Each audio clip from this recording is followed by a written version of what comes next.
Kristan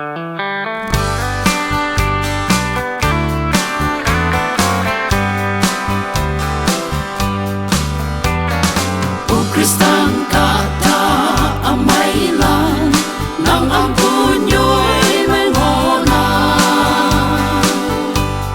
kau pengenang yang nongki ifai terwoi nak cinta nang yai punyoy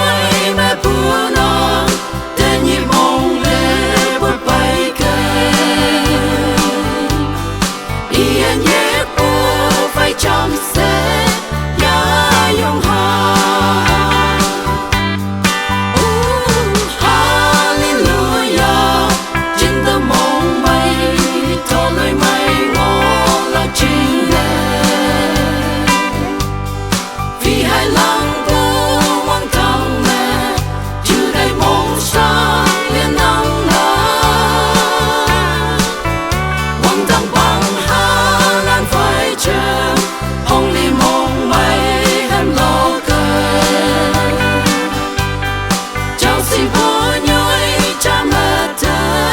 mang ngô la âu hi ta khay sang ngô nang âu hi si nhau yang li na to lời mây nhé tao ô cơ chữ đầy mong xa thằng ta tên đẹp ya nghe yung man ba ở tan ngô na nang chinh nè yung man ba si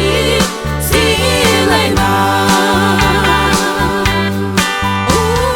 Hallelujah trên tơ mong mây thọ lời mây ngô là chính lệ vì hai lăng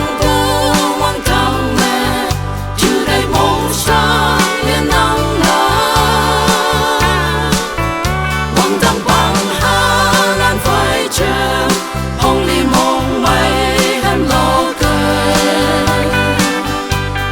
chào si vô nhoi cha mẹ thơ